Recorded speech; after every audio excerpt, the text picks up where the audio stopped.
అంటే అంటే ఒక మాటలో చెప్పాలంటే సత్యంలో ఉంటామంటే యేసుక్రీస్తులో ఉంటామే అనుకుంటున్నానండి నేను.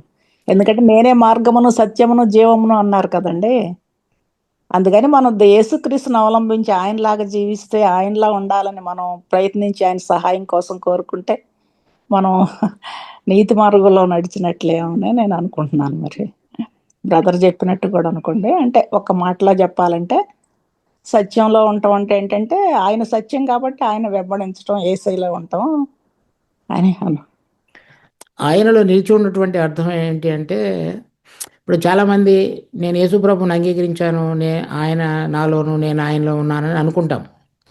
కానీ కానీ మనం చూడవలసిన విషయం ఏంటంటే, ఇదిగో లోకాధికారి వచ్చుచున్నాడు, అతనికి నాతో సంబంధం ఏమీ లేదని చెప్పాడు. అంటే లోకాన్ని గురించినటువంటిది ఏది నాలో లేదని అర్థం. అంటే నాలో లోకానికి సంబంధించింది ఏదైనా కనుక ఉంటే అతడు నన్ను పట్టుకుంటాడు. సో మోషే ఒక్క మాట తప్పు చెప్పినందుకు అతని శరీరాన్ని గురించి అపవాది వచ్చి అతనితోటి మిఖాయిలతోటి వాదిస్తాడు. ఒక్క మాట, ఒక్క కోపపడ్డందుకు.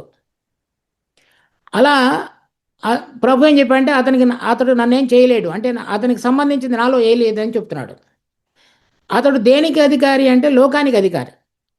ఈ లోకంలో ఉన్నటువంటిది ఏదైనా సరే నేను ఇష్టపడుతున్నట్లయితే, అది కావాలని కోరుకుంటున్నట్లయితే అతడు నా మీద దావా వేయగలడు.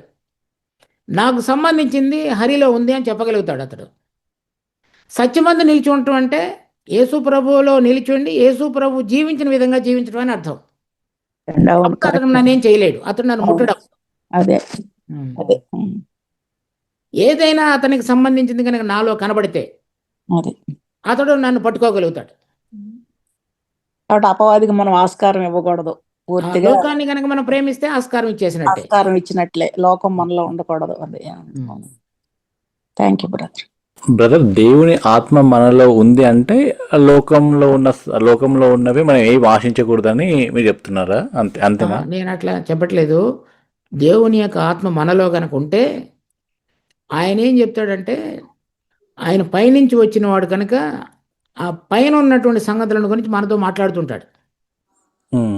అది మనం యోహాను సువార్త 16వ అధ్యాయంలో ఉంది. ఆయన తండ్రిని గురించి, కుమారుని గురించి, రాబోతున్న సంగతులను గురించి, సర్వసత్యంలోనికి నడిపించడం గురించి మనకు చెబుతూ ఉంటాడు. అది ఆయన పని. ఓకే. అలా చెబుతున్నప్పుడు ఎవరైతే లోబడి వాటిని ప్రేమిస్తుంటారో అప్పుడు ఈ లోకం నుంచి మనం దూరంగా అయిపోతూ ఉంటాం.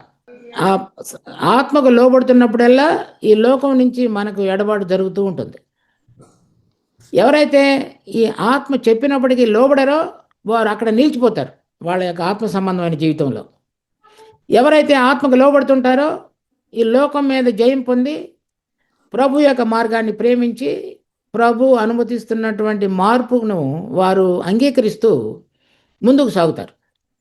ఈ మార్పు అనేటువంటిది సహజంగా మనలో శ్రమ, తర్వాత హ్యూమిలియేషన్, అంటే మనం తగ్గించబడినటువంటి జీవితం ద్వారా జరిగేటువంటి ప్రక్రియ.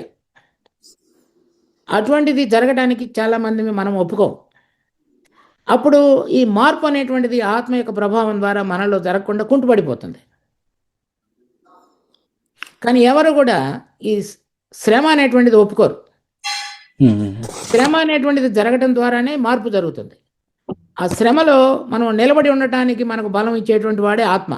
ఏం చెప్తాడంటే, ఈ శ్రమ పడటం అనేటువంటిది నీకు మంచిది, నీకు పరలోకంలో పొందబోయేటువంటి బహుమానానికి కావలసినటువంటి దానికి ఇది సోపానం, అంటే ఇది నిచ్చెన లాంటిది కనుక దీనికి లోపడు అని చెప్తుంటాడు. శరీరం ఏం చెప్తుందంటే, ఈ శ్రమ మంచిది కాదు, నీవు ఈ లోకంలో సరైన విధంగా బతకటం అనేటువంటిది ఆశీర్వాదం, దాన్ని ప్రేమించని చెప్తుంది.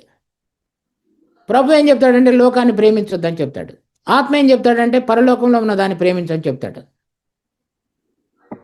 ఎవరైతే ఆ రెంటిని ప్రేమిస్తారో అప్పుడు ఈ శరీరం నుంచి విడుదల పొంది, లోకాన్ని నుంచి విడుదల పొంది ప్రభు కొరకు జీవిస్తారు. అదే సత్యంలో నిలబడి ఉండటువంటి మనలో ఆత్మ ఉంటాడు, కానీ ఆయన చేత నడిపించబడుతున్నామా లేదనేటువంటిదే మనం చూసుకోవాల్సిన ప్రశ్న. ఆత్మలో నిలబడి ఉన్నామంటే ఆత్మ ఫలంలో అయినటువంటి ప్రేమ, దయ, కనికరము, దీర్ఘశాంతము, మంచితనము, ఆ గుణముల యొక్క పోలిక మనలో కనబడుతూ ఉండాలి. అవును.